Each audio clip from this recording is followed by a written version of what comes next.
Hi guys, Dr.H here, your source of musculoskeletal care, and it's been a long time since I posted a video, and there's a variety of reasons for that. But one of the biggest ones is that I've been working on this rather large project here where I'm going to talk about the health benefits of exercise and one exercise or one type of exercise in particular. This was initially going to be a rather long video, however, it became too long. And so this is actually going to be a multi-part series. I think this is going to end up being about 4 videos altogether.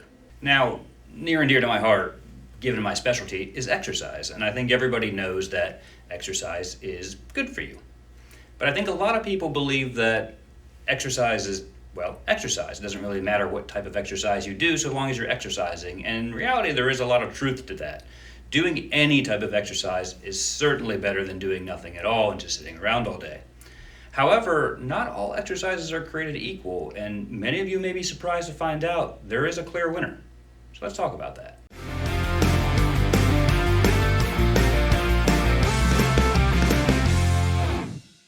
Now, if we keep it simple, you can really divide exercise into 2 different types. And frankly, when you look at a lot of the research and study on exercise, that's what they do. You can either have sort of aerobic exercise, or what you might see called endurance training, or you can have strengthening exercise or strength training, also called resistance training. The research is actually pretty clear, and any medical doctor who is either recently out of training or really stays on top of the research on exercise science will all say the same thing.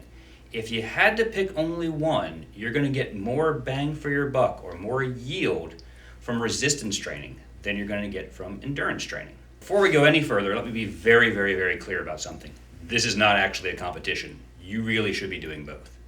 All of the research that compares resistance training versus endurance training usually has a leg where they're having the participants of that study do both, and that leg always comes out on top.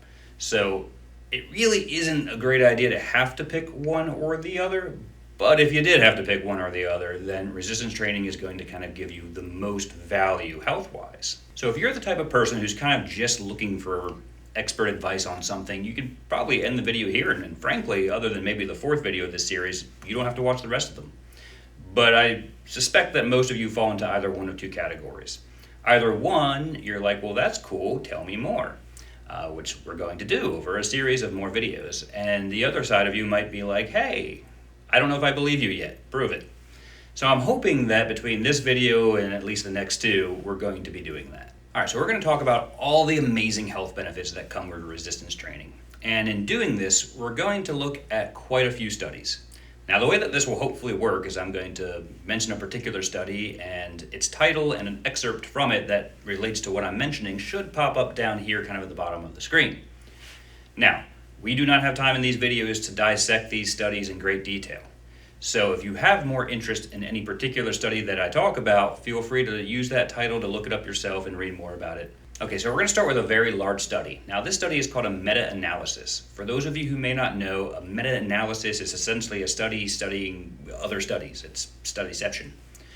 And the benefit of a meta-analysis is it can look at the studies that are looking at sort of minute details, and it can kind of get a broad picture on a topic that way. The con of a meta-analysis is that they have to find a way to sort of filter through these studies. Now, there's a lot of objective metrics they use to determine things like a power of a study and if a study has bias.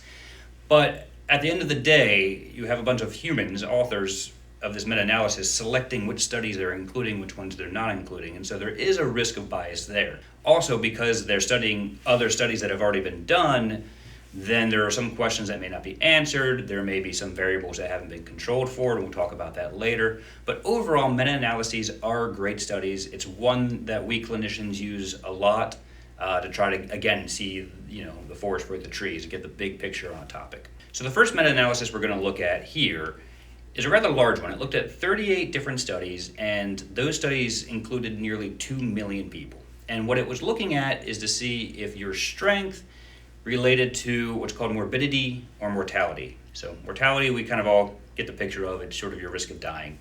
Morbidity is sort of your risk of contracting a serious illness or being burdened by serious illness. And what this study found was an inverse relationship between how strong you were and your risk of illness and death.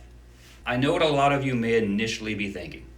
Well, if you're stronger, doesn't that mean you lived a healthier lifestyle? Doesn't that mean you were more active? Maybe your nutrition was better, and that's why you have a lower risk of death or illness. But here's the thing. You're not the first person to think of that. In fact, researchers are very aware of what they call confounding variables. In other words, variables that may be controlling the metric they're trying to study, but is not what they're directly testing. So for example, physical activity might be a confounding variable of the relationship between strength and decreased morbidity and mortality. So what they do is they try to control for these variables. They try to split groups off that have, for example, the same BMI or the same smoking status and see if strength is still an independent predictor of morbidity and mortality. And when they control for all these confounding variables, of which there are quite a few, they were able to show that strength is independent of pretty much everything else as a predictor of how much illness burden you're going to have in life and your risk of death. So we can look at some other studies there kind of along that same track that really focused on teasing out these potential confounding variables. So this study here looked at BMI. And again, what they showed is that strength was still an independent predictor of morbidity and mortality regardless of what your BMI is. So what that means is if you look at people who have a higher BMI, those with a higher BMI who are stronger had a lower risk of disease and death. Those with that same BMI who were not as strong had a higher risk of disease and death. On that same track, the study here was a 33-year follow-up study, so they were able to follow people for 33 years. This is based out of Finland. And again, it showed something very similar, which is that obesity and strength were independent variables of morbidity and mortality. In other words, even the group that was considered obese, if they were stronger, they had less risk of death and less risk of disease. But it gets even weirder than that. This study here is particularly interesting because it looked at the variable of physical activity. Now, one would think that in order to get strong, you need to do, well, strength training, physical activity, but that's not necessarily the case. Some people are very lucky and this are sort of naturally strong. And what they found was that strength was an independent variable outside of physical activity. So in other words, if you had a high level of physical activity, but one person was stronger than the other, that stronger person still had a decreased risk of morbidity and mortality. Now again, if you did more physical activity, I'm sure you're going to have a decreased risk of morbidity and mortality compared to people who do no physical activity.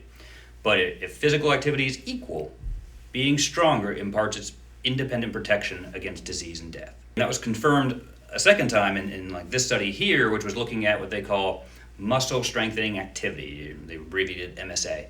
Muscle strengthening activity, again, being things like weightlifting that build strength. They found that when they controlled for muscle strengthening activity, strength was still a predictor of morbidity and mortality. So it's not necessarily the activity of getting strong that adds protection, it's being strong itself. So sort of on that same track of strength versus just any physical activity, there was a study that did directly compare strength training, or what they call resistance training, from aerobic training, or what they called endurance training.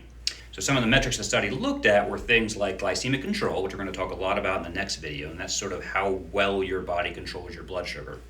Bone density, blood pressure, cholesterol, your immune function, inflammation, and cancer risk. And what they found was that resistance training was either equal to or superior to endurance training in all of those metrics. There was one metric where it wasn't, and that was what's called VO2 max, which, to kind of oversimplify things, is how much oxygen you can take in and use. But that's sort of what you're training with aerobic training, so it would make sense that it would do better in that metric. Whereas similarly, the strength training did much better in the metric of mobility. So obviously, if you work out your muscles and you stay strong, you stay mobile longer. I think that's fairly intuitive. And then finally, there was another similar study, again comparing aerobic versus resistance training, that was done over a 15-year period, looking over 80,000 different adults of all ages over the age of 30. And again, it controlled for sex, BMI, chronic illness, smoking, alcohol, socioeconomic status, education, and your overall physical activity. So it controlled for all of those variables. And it still found that resistance training had remarkable benefits in reducing all-cause mortality. In other words, dying from anything. But probably one of the areas that stood out the most and was in cancer risk. So strength training was shown to dramatically decrease your risk of cancer. Now again, this study had an arm where they did strength training only, aerobic training only, and then people doing both. It was no contest. If you're doing both, you're going to have a lot better health outcomes, a lot lower morbidity, a lot lower mortality than doing either one. But what they showed, except for a few cardiovascular metrics, and we'll talk a little bit about that more later, strength training was better in pretty much all categories, particularly cancer risk reduction, when compared to aerobic training. Even if we control for all these other variables, things like physical activity, BMI, so on, we find that increased strength has an inverse relation to morbidity and mortality. In other words, the stronger you are, the less risk you have of severe illness and death. But why? So that's what the next video is going to talk about. We're going to do sort of a deep dive into the potential physiology behind this, as well as look at how muscle can be therapeutic and how strength training can be therapeutic if you're already burdened with certain diseases. But again, that's for the next video. I think this one's gone on long enough for now. Until then, keep moving.